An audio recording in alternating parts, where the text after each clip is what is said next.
அஸ்ஸலாமு அலைக்கும். Welcome to Saabi's kitchen. இன்றைக்கி உளுந்து வடையும் பருப்பு வடை எப்படி செய்கிறதுன்னு பார்க்கலாம். 1 மணி நேரம் ஊற வச்ச உளுந்தை நல்லா கழுவிட்டு மிக்ஸி ஜாரில் சேர்த்திக்கலாம்.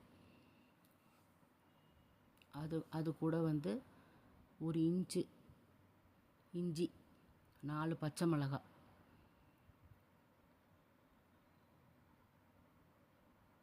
இஞ்சி சின்னதாக கட் பண்ணி அதோடு சேர்த்திக்கலாம். ஏன்னா அரைப்படாது.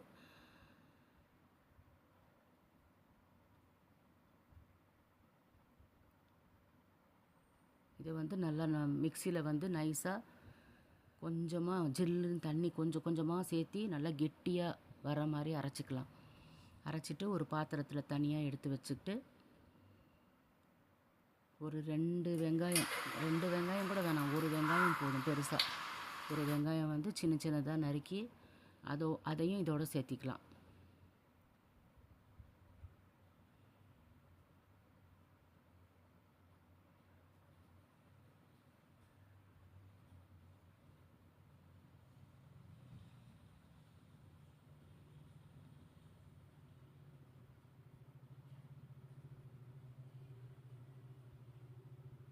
தேவைக்கேற்ப உப்பு, நான் ஒரு 3/4 ஸ்பூன் உப்பு போட்டிருக்கேன். 3/4 ஸ்பூன் உப்பு,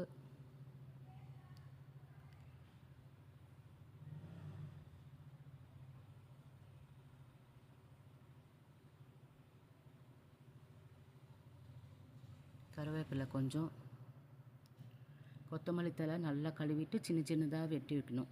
அதையும் சேர்த்திக்கலாம். சின்னதாக வெட்டிட்டு அதையும் சேர்த்திக்கலாம். கொத்தமல்லி கொஞ்சம் நிறையவே போடுங்க, அப்போ தான் நல்லா வாசமாக இருக்கும் வடை.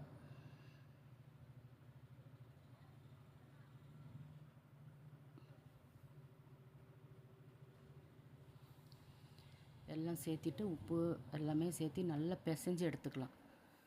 ஒரு 5 நிமிஷம் நல்லா நுர வர்ற மாதிரி, அது நல்லா இலகுற மாதிரி நல்லா பிசைஞ்சிக்கணும். இதோட கொஞ்சம் 1 ஸ்பூன் அளவுக்கு அரிசி மாவு 1 ஸ்பூன் அளவு சேர்த்திக்கலாம். அந்த வடை நல்லா மொறுமொறுன்னு இருக்கும். அப்போ இந்த உளுந்த மாவோட அரிசி மாவு சேர்த்தனோம்னா மொறுமொறுன்னு இருக்கும் நல்லா.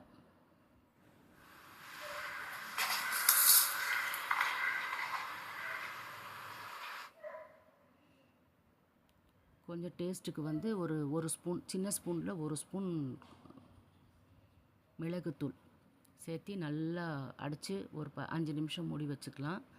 சோடா கொஞ்சமாக சேர்த்திக்கணும். கொஞ்சமாக சோடா, ஒரு சின்ன ஸ்பூனில் ஒரு 1/4 ஸ்பூன் சோடா சேர்த்தி நல்லா அடித்து ஒரு 10 நிமிஷம் அப்படியே ஊற வச்சுட்டு எண்ணெய் காய வச்சுக்கலாம். எண்ணெய் காய வச்சு நமக்கு இப்படி எடுத்து போட தெரியலனா, கையில் எடுத்து தண்ணியை தொட்டு கையில் அதை எடுத்து போட தெரியலனா, இந்த டீ வடிகட்டி இருக்குது பார்த்திங்களா, அந்த டீ வடிகட்டியை நல்லா எடுத்து கழுவிட்டு அதில் தண்ணி கொஞ்சமாக தொட்டுட்டு இந்த மாவை எடுத்து தண்ணியில் தொட்டு அது மேலே வச்சு ஒரு உருண்டை மாதிரி பிடிச்சி போட்டோம்னா சூப்பராக வரும். அதெல்லாம் போட்டு அப்படியே இந்த மாவை வைக்கிற வேண்டியது. உளுந்த வடை ரெடி ஆகிடுச்சு. பாருங்கள் எப்படி சூப்பராக வருது பாருங்கள். எண்ணெயில் போட்டாச்சு. இந்த பக்கம் அந்த பக்கம் திருப்பி நல்லா மொறுன்னு வர வரைக்கும் ஒரு 5 நிமிஷம் பார்த்துட்டு இருந்துட்டு நல்லா வெந்த பிறகு எடுத்துடணும்.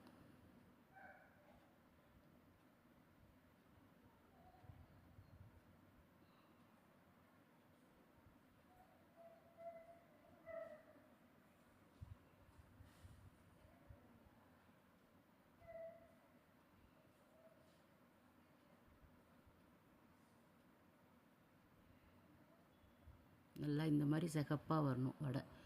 சிம்மில் கொஞ்சம் ரொம்ப ஹையில் வைக்க வேணாம், கொஞ்சம் மீடியம் ஃப்ளேமில் வச்சோம்னா தான் உள்ளே அந்த உளுந்து நல்லா வெந்து மேலே நல்லா மொறுன்னு வரும். அவ்வளோதான், இப்போ ரெடி ஆகிடுச்சு, எடுத்துடலாம்.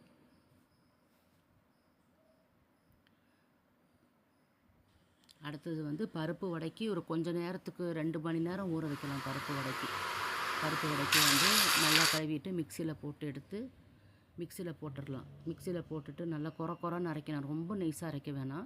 அதையும் ஒரு பாத்திரத்தில் மாற்றிட்டு பச்சை மிளகா, வெங்காயம், ஒரு 2 வெங்காயம், இதுக்கு கொஞ்சம் வடைக்கு வெங்காயம் கொஞ்சம் ஜாஸ்தியாக போட்டால் நல்லாயிருக்கும். ஒரு 2 வெங்காயம் சின்னதாக இது பண்ணிவிட்டு அது சேர்த்திக்கலாம். பச்சை மிளகா, கருவேப்பிலை, கொத்தமல்லி, உப்பு,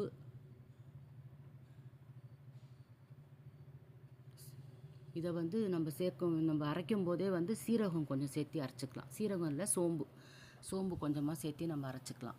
நல்லா வாசமாக இருக்கும் சோம்பு சேர்த்து அரைச்சோம்னா. கொத்தமல்லியும் சேர்த்தாச்சு. இதையும் அதே மாதிரி தான் உப்பு கொஞ்சம் போட்டு நல்லா பிணைஞ்சி வச்சுக்கணும். பிணைஞ்சி வச்சு சின்ன சின்ன உருண்டையாக எடுத்து நம்ம தட்டத்தில் வச்சுட்டு எண்ணெய் நல்லா காஞ்ச பிறகு சின்னதாக நம்ம சைஸ் என்ன வேணுமோ நம்ம அதுக்கு தகுந்த மாதிரி தட்டிட்டு எண்ணெயில் போட்டு எடுத்தால் பருப்பு வடையும் ரெடி ஆகிடுச்சு. 2 வடையும் ரெடி ஆகிடுச்சு.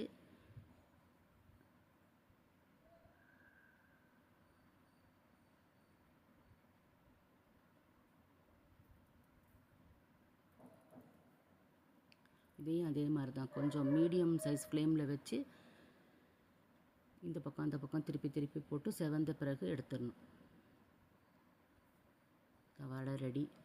இஃப்தார் இருக்குது. வடை, பருப்பு வடை, உளுந்து வடை, கடல் பாசி,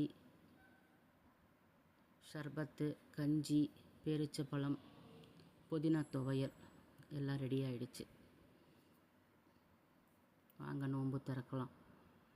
தேங்க்யூ ஃபார் வாட்சிங். ஷேர் பண்ணுங்கள்.